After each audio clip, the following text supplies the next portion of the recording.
తాకట్టులో ఉన్న బంగారాన్ని విడిపించి ఆ రోజు ఆన్లైన్ రేటుకే మేము కొంటాం. Sharma gold company. నమస్తే, వెల్కమ్ టు సుమన్ టీవీ. నేను మీ యామ్ని. ప్రస్తుతం మనతో ఉన్నారు ప్రముఖ ఆధ్యాత్మికవేత్త, జ్యోతిష్య రత్న డాక్టర్ శ్రీమతి కోనాల భాగ్యలక్ష్మి గారు ఉన్నారు. అమ్మతో మనం మాట్లాడదాం. నమస్తే అమ్మ. నమస్తే అమ్మా. అమ్మ, ఈ ఏప్రిల్ నెలలో అసలు మకర రాశి వారికి ఏ విధంగా ఉండొచ్చు, అలానే రాశి వారికి సంబంధించి పరిహారాలు కూడా తెలియచేయండి అమ్మ. ఓం గం గణపతే నమః. శుక్లాంబరధరం విష్ణుం శశివర్ణం చతుర్భుజం ప్రసన్నవదనం ధ్యాయే సర్వ విఘ్నోపశాంతయే. ఓం గం గణపతే నమః. శ్రీమాత్రే నమః. ముఖ్యంగా ఈ 1/4/2024, 30/4/2024 ఏ విధంగా ఉండబోతోంది ద్వాదశ రాశుల వారికి అనే విషయాన్ని ఇప్పుడు ఒక్కసారి మనం పరిశీలిద్దాం. 2వ తారీఖున బుధుడు వక్రంలోకి వెళుతున్నాడు. అదేవిధంగా చూసినట్లయితే 10వ తారీఖున మీనరాశిలోకి వెళ్తున్నాడు మళ్ళీ బుధుడు. అది ఆ విధంగా బుధగ్రహ సంచారం ఆ విధంగా ఉంది. 14వ తారీఖున రవి మేషరాశిలోకి వెళ్ళబోతున్నాడు. 24వ తారీఖున మీనరాశిలోకి కుజుడు ప్రవేశించబోతున్నాడు కుంభం నుంచి. 25వ తారీఖున శుక్రుడు తను ఉన్నటువంటి మీనరాశి నుంచి మేషంలోకి ప్రయాణం చేయబోతున్నాడు. ఇది ఈ యొక్క ద్వాదశ రాశుల్లోని గ్రహ సంచారం యొక్క ప్రయాణాలు, విశేషమైనటువంటి ప్రయాణాలు ఇవి. సరే, ద్వాదశ రాశుల వారికి ఏ విధంగా ఉండబోతుంది అనే విషయాన్ని ఇప్పుడు మనం పరిగణలోకి తీసుకుందాం.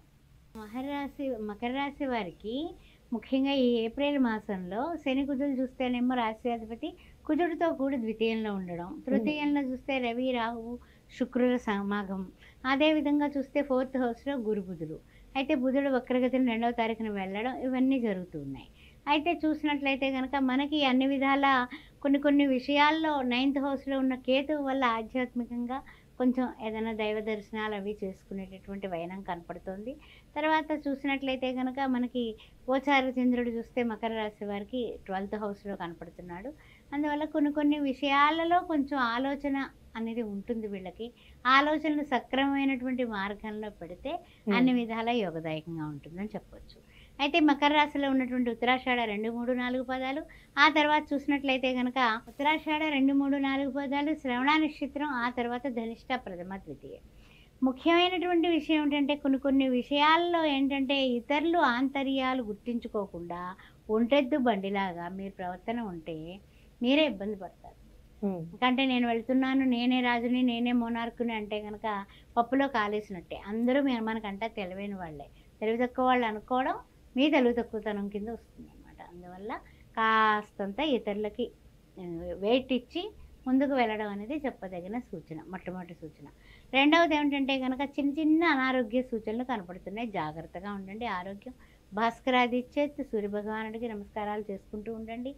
ఆ తర్వాత ఇంకొక ముఖ్యమైన విషయం ఏంటంటే కనుక స్నేహవర్గం వాళ్ళు మీకు ముఖ్యమైన పనులన్నీ కూడా చేసి పెడతారండి. ఇంకా అంతకంటే ఏం కావాలి చెప్పండి. స్నేహవర్గం వాళ్ళు మీకు అన్ని విధాలా కూడా సహకారం అందిస్తారు. మంచి పనులన్నీ మీకు చేసి పెడతారు. అందువల్ల స్నేహితులతో ఇంకాస్త ప్రేమగా ఆత్మీయంగా ఉండడం అనేది చెప్పదగిన సూచన. అయితే ఉగాది తరువాత ఏ విధంగా ఉండబోతోంది మకర రాశి వారికి అనే విషయాన్ని తెలుద్దాం. 9వ తారీఖున ఎలాగా ఉగాది మనందరికీ తెలుసు. కొత్త సంవత్సరం, క్రోధినామ సంవత్సర శుభాకాంక్షలు. అయితే ఆదాయం చూస్తే 14, 7 చూస్తే 2 చక్కగా త్రాసులు చూసినట్టు బరాబరు ఉన్నాయి. తర్వాత రాజపూజ్యం చూస్తే 3, అవమానం చూస్తే 1. అందువలన పర్వాలేదు. తర్వాత విషయానికి వచ్చినట్లయితే కనుక ఈ ఏప్రిల్ 13 నుంచి 23 వరకు కొంచెం అంటే ఏంటంటే ఒక నలుగుడు రవి వలన కుజుడు వలన కూడా కొంచెం దోషం అనేది కాస్త ఎక్కువగా కనిపిస్తుంది. తర్వాత విషయం ఏంటంటే కనుక ఈ నెలలో కుటుంబంలో సఖ్యత అంతంత మాత్రంగా ఉంటుంది. కారణం ఏమిటంటే కనుక మన ప్రవర్తన వలనే. మనము ఎప్పుడు కూడా ఏదైనా సరే నేను మోనార్కుని, నేను చెప్పింది మీరు వినాలి అంటే కనుక కుటుంబంలో కూడా అభిప్రాయ భేదాలు వస్తాయి. కాబట్టి భార్యాభర్తల మధ్య కానీ ఇదంటే ఏదైనా భాగస్వామ్య వ్యాపారంలో కానీ, తర్వాత ఇంట్లో అత్తమామలతోటి, అమ్మ నాన్నలతోటి, అక్క చెల్లెలతోటి, అన్నదమ్ములతోటి కూడా ఏదో ఒక విభేదాలతో కూడినటువంటి ఈ వైనం కనపడుతుంది. అందువల్ల నోరు అదుపులో పెట్టుకోవాలి. అది బాగా గుర్తుపెట్టుకోండి. అలానమ్మా, ఇప్పుడు ఒకవేళ వ్యాపారం ప్రారంభించాలనుకుంటున్నా, ఇల్లు కానీ ఒక ల్యాండ్ కొనాలనుకుంటే ఈ ప్లానింగ్లో ఉన్న వాళ్ళకి అసలు ఏ విధంగా ఉంటుంది? అంతా బాగానే ఉంది అంటే ఆదాయం అయితే పర్వాలేదమ్మా, ఆదాయం అయితే పర్వాలేదు కదా అని కొత్త కొత్త పెట్టుబడులు పెట్టి మళ్ళీ అప్పులు చేస్తే మళ్ళీ తిప్పలు పడాల్సి వస్తుంది. అందువల్ల ఆచితూచి వ్యవహారం చేసుకోవడం మంచిది. అలాగే ఉద్యోగస్తులు కూడా అంకిత భావంతో పనిచేస్తేనే మీ పై అధికారుల మెప్పుని మీరు సాధించగలరు. మీరు అంకిత భావంతో చేయకుండా ఏదోలే చేసాము, వచ్చాము, వెళ్ళాము అంటే కనుక మీకు రిజల్ట్ కూడా అదే విధంగా ఉంటుంది. అందువల్ల బీ కేర్ఫుల్. మీ మీద శీతకన్ను ఉంది, ఆ విషయం గుర్తుపెట్టుకోండి. మీ సహోద్యోగులు అయి ఉండొచ్చు, మీ పై అధికారులు అయి ఉండొచ్చు, మీ మీద దృష్టి పెట్టారంటే మళ్ళీ మనకి శంకరగిరి మాన్యాలే అన్నట్టుగా అయిపోతాం. కాబట్టి కాస్త జాగ్రత్తగా ఉండండి. అలానే ఈ రాశి వారికి ఏమైనా ఆరోగ్య సమస్యలు ఉన్నాయమ్మా?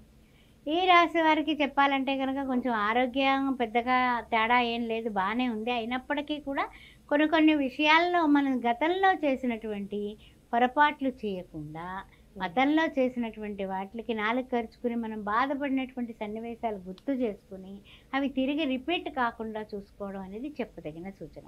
అదేవిధంగా ఎదుటి వాళ్ళకి ఏదైనా సరే పెట్టుబడులు పెట్టాలన్నా, లేకపోతే ఎవరికైనా ఏ విషయంలో అయినా సరే అప్పు చేసి మాత్రం మీరు పెట్టుబడి చేసి వ్యాపారాలు చెయ్యకండి. అది బాగా గుర్తుపెట్టుకోండి.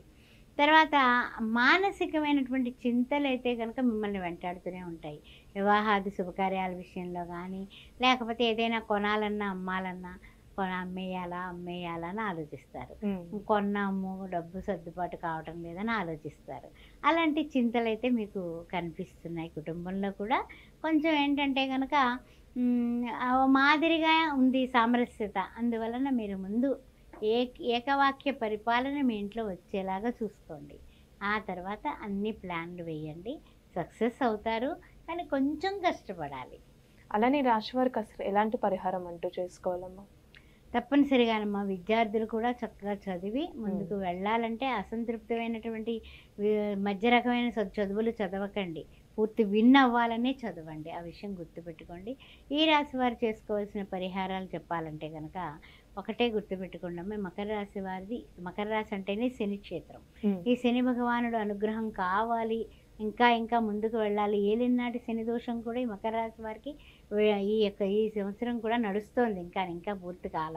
అందువల్ల శని భగవానుడు శనివారాలు చేయటం, వెంకటేశ్వర స్వామి 7 శనివారాల వ్రతం చేయడం కానీ, రోజు వెంకటేశ్వర స్వామికి శనివారం పూటైన అష్టోత్తరంతో మల్లెపూలతో పూజ చేయటం, పేదవాళ్ళకి ఎవరికైనా సరే ఒక చెప్పుల జత, ఎండాకాలం కదా, చెప్పుల జత దానం చేయటం, ఆ భోజనం దానం చేయటం, ఇవి చేసినట్లయితే కనుక ఓం నమో వెంకటేశాయ అంటే శని వలన కలిగే ఇబ్బందులన్నీ పోతాయి. చాలా చక్కగా తెలియజేస్తారమ్మా, ధన్యవాదాలు.